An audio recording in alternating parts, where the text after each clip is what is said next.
Update to the dual DC power supply, plus a demo of both power supplies. Alright, well, what I've got to show you probably won't show up very well on this, but this screw here is been countersunk.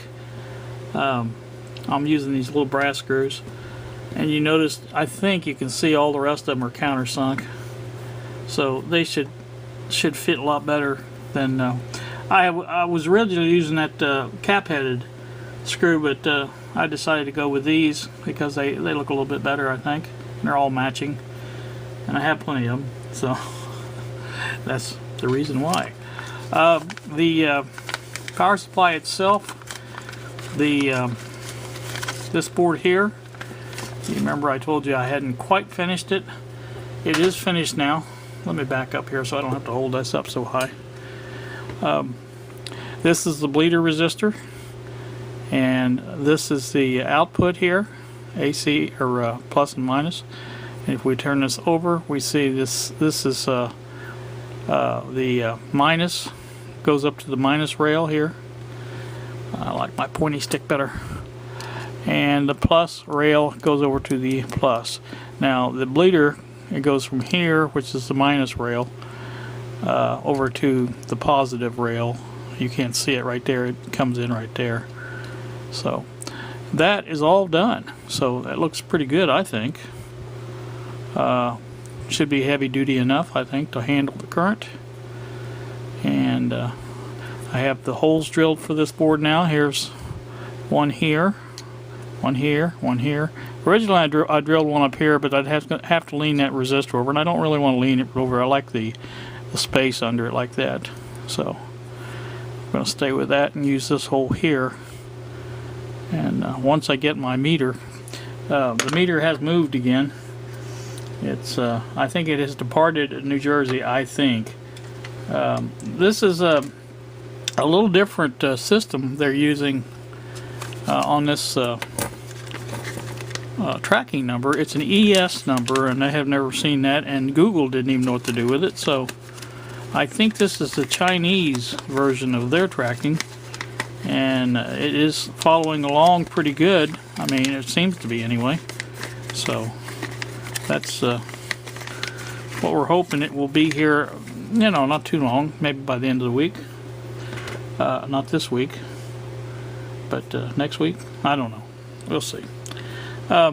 Again, let's see, I just wanted to do this little update. I'll probably come back later. I have to pick up Kylie, like I said, I believe last night, and take her to work at 4:20, and that'll be done, and then I can come back. And I really don't know what else. What I would like to do is get my find my what do you call it now, this side here is, it can be wired, or not wired, but it can have all the stuff put in there. The fuse goes there, and the two outputs here, and this can be done because it's all this is in place, and you know, there's nothing else to do to this. It's all done. This side here, except for the like I said, the outputs and the fuse. Now this side here obviously is waiting on the meter. I need to know exactly where it's going to be before I mount that board, and then again that will give me the time. Oh, on the capacitor, I think what I'm going to do is take some tie straps, zip ties, whatever you want to call them.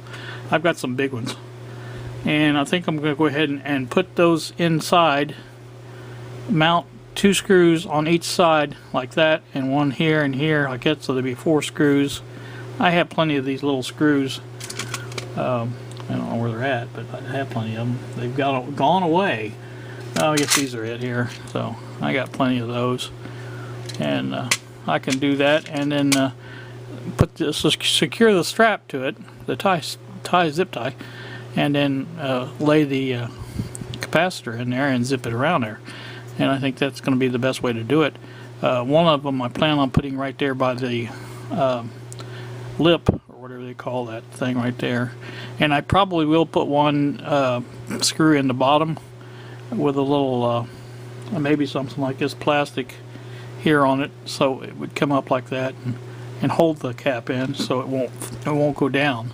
So that's my plan on that, and everybody was probably wondering. I had a lot of good suggestions. I appreciate those. I thought about hot glue. I think I know somebody suggested hot glue, but I want to have this to where I can take it out if I need to for any reason. I mean, there may never be a reason I need to, but I want to be able to do that. And with those zip ties, you can just basically take a screwdriver and undo the zip, and it comes right apart. So that's what I want. And even if I had to put a new one on, I've got 1,000 of those around. So that's plan on that. And I may try to work on that. I guess I could work on that, because as long as it's over as close to this meter here as I can get it, it should be just fine on here, because everything I've seen indicates that this is a much smaller meter, and which, you know, it doesn't matter to me as far as the smallness of it. As long as it reads fine, I can see the numbers. That's all I care about. But so, like I say, I can't really do any of this over here though until I'm sure, because I want to put it as centered as I can. And like I said, there should be plenty of room here for this cap. So, and the switch, and I'm hoping that comes today. The estimated delivery date before they kick this guy off eBay was the 17th, which I think was it yesterday, day before yesterday? I don't know, but anyway, that's come and gone, and I haven't got it yet, so I'm not worried about it too much. Like I said, I know I can get my money back. It's not a big deal there. I just don't want to have to order these again and wait that much longer. These switches were perfect for what I wanted, and I think there were $6.79 for 2 of them, and I didn't really want 2, but you know how that works.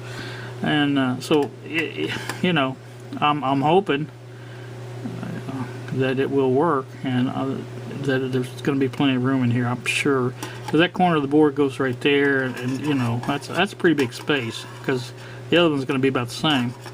So that's quite a big space there, and I think it'll be plenty. I'm hoping anyway. Like I say, I plan to keep the outputs on this side and this side, you know, on this, well, both sides actually, in this way from this end, so it won't be even out that far. It'll be maybe somewhere around in here, you know, something centered like that, and a fuse, like I said, in the middle.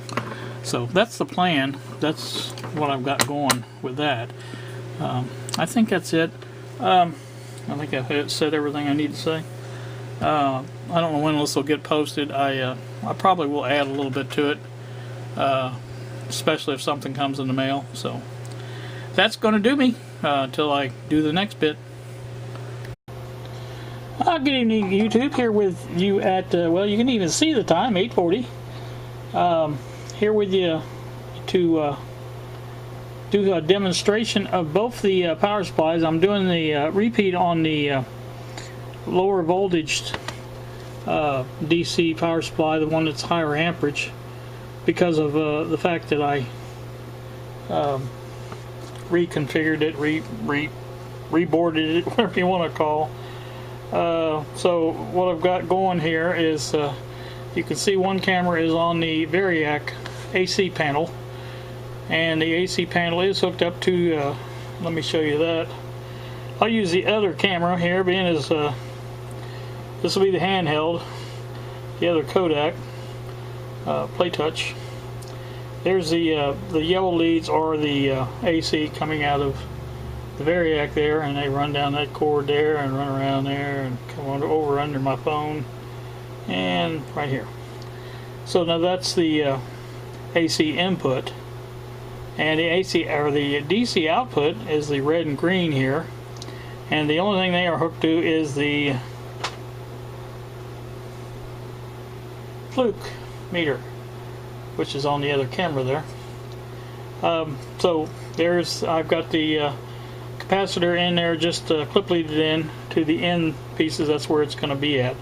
Now the like I said, the bleeder resistor is in place. Everything is in place for this test. This is exactly how it will operate in the power supply once it's inserted in there. Of course, the switches and things like that I can use to switch from one to the other, things like that. Now I do plan on also demonstrating this doubler, and we'll do that next, but this was easier to set up, so I wanted to go ahead and get this done. And so let me crank up some voltage here. I'm going to take this camera off and I'll just be talking to you. Alright, I'm going to turn the Variac on. It is down all the way. I always make sure it's down all the way when I do this. Now, there is the loose wire over here. If you remember, I ran it over here, but it's just hanging down there. It's not connected to anything, so it shouldn't be a problem. And as you can see, there's no indication of any voltage except for 0.3 on the AC panel. And what I'm going to do now is crank up some voltage and see what happens. Okay, there's 5.5 volts on there. We have 6.8 showing on the, or 6.9, yeah, 6.8 on the DC, and going up a little bit more. Put say about 20 volts on there. 27 volts on the DC. Get my heat gun here. Should not be any heat because, as you can see, there is no amperage being drawn at all. And let's just check. Now the resistor there is at 80. That'd be room temperature. Same as the diode rectifier. Let's go on up a little bit more. And it should be drawing a little current because of this resistor, but as you can see, it's not drawing much. So, alright, let's go on up to, say, 50 volts on the DC, or AC, I'm sorry. There's 50 volts even. 66.5 on the DC. No current draw. Now, that's as far as I'm going to go for this, because we know it works. If it works at this voltage, it's going to work all the way up. There's no problem with that. What I want to find out now is how long it takes this resistor to draw the voltage down. And so we're going to decrease the voltage to 0 and keep an eye on this meter over here, because our voltage will go down to 0 on the AC. And so here we go. Alright, they're down to 0 there for all intents and purposes. And as you can see, it's bleeding off the DC side, coming down fairly quickly. It's not fast, but it's fast enough. Like I said, that should be fine. And let me get this all done. I want to bleed it off all the way. I may speed this up a little bit on the video, but like I say, I want to see what it takes to get it down. And you know, so I wanted to repeat this same basic setup for the doubler. Now I don't have a resistor to use, so I'm going to, now we're only going to use low voltage on the doubler. We're not going very high. So we're down to 20 volts, 19, 18, so we're getting there. Like I say, the doubler does not have a bleeder resistor. I'm going to use the extra 22K that Bob sent, 2 watt, for our bleeder resistor, just to have a little load on it. And we'll see what she does. I've got to figure out now which is which, where to connect everything up at, because it takes me a while to think about these things. I'm pretty sure, well, I know this is, well, you guys are not seeing what I'm doing here, are you? Let me get back to the other camera going here a second, and we'll show you what I'm doing. Alright. Now, these 2 points here, right on here and here, are the filter capacitors, so that's our DC. So that means these two here are the AC input. So I've got to connect my AC input to these two, DC to this, and I'll put a bleeder resistor across there also, and just temporarily with clip leads, and we'll go from there. So let me get that hooked up and I'll bring you back. Alright, I've got it hooked up. It's a little precarious at best. I'll show you what I'm talking about. If this thing doesn't come apart, it'll be a miracle. I've got it on there fairly well though, because you can see here what we're talking about. There's a fly buzz around. This is our AC input here. It goes to the AC input of the doubler. Our DC is the positive on this side, negative on this side, and our bleeder resistors across. So that's the way it's supposed to be wired. And let me hook it up, or not hook it up, but turn it. Well, I'm already on, so let me get this camera off and go to the other cameras. This one is showing a 0.5 right now. Of course, I've got 0.3 input, so makes sense. Doubler, you know. So let's go up a little bit in value and see what happens. Keep an eye on the current meter. That's the important meter when you're testing. There's your 3.7 on the AC. I have 9.7 on the DC. That's I won't go over probably, I'm not sure. Let's go up a little bit and see what happens. I don't see I'm drawing any current, so that doesn't, that makes me feel pretty good. There's 10 volts AC input. I have 26.6 on the output. You can see that's more than double. So that does work. It seems to be a good, let me check for any heating. I've got 81 on the board. Check the resistor. Resistor is 80, so we're doing pretty good, I'd say. I'll crank it up just a little bit more. There's no current draw, so there shouldn't be any heat. Let's go up to 20 volts and see what happens.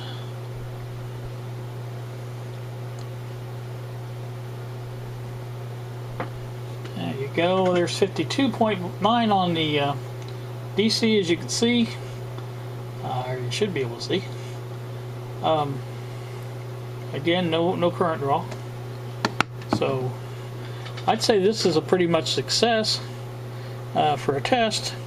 The basic current, or basic current, the basic circuit seems to be working as should be. Again, I'm gonna say that resistor is just a little not on the warm side, but you can feel something, and it is registering 81. Now I'm going to take it up just a little bit more, see if we can get a little action on that resistor. Take it up to 30 volts. There we go. 78 volts, or sorry, 79.4. Resistor is still at 81. Let's go to 40 volts. And we're at 107 on the doubler on the DC side. Yeah, we are registering a little bit of amperage. Still, the resistor is at 81. I want to double check that with a finger check. Yeah, it's not. Oh yes, it is. It's getting warm. That is warmth, I feel.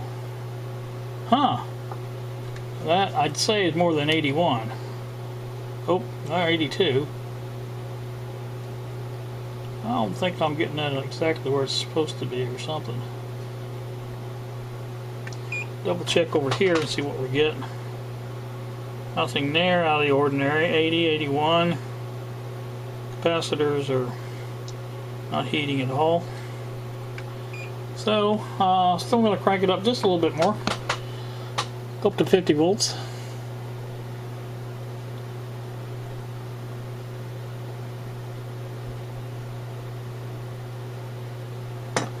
There you go. It's 133 volts on the DC, 50 volts on the AC, basically. I'll try reading this at an angle. It doesn't seem to matter. It's saying 82 now. Is this thing on Celsius? It couldn't be. 79 is the desktop. 81 over here. Now let's go up another 10 volts.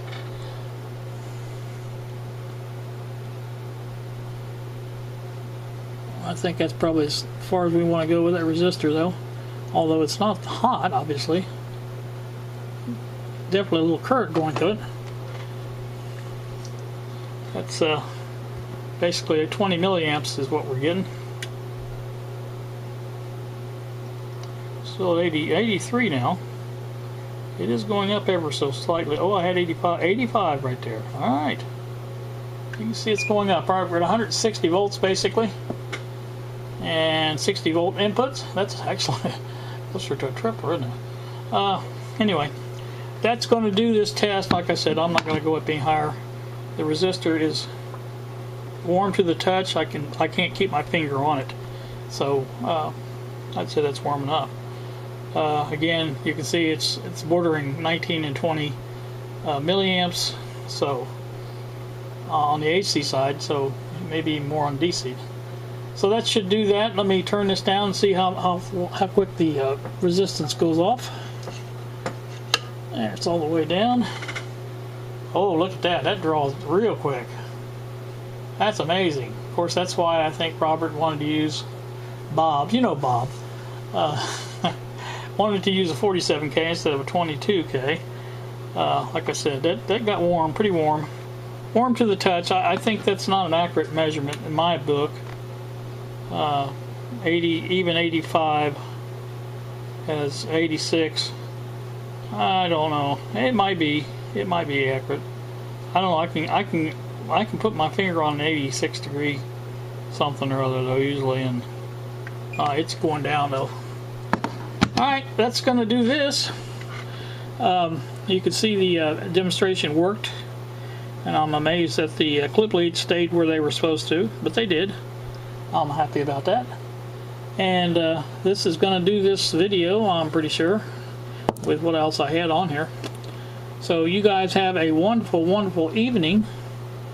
Thank you so much for watching, and we will see you.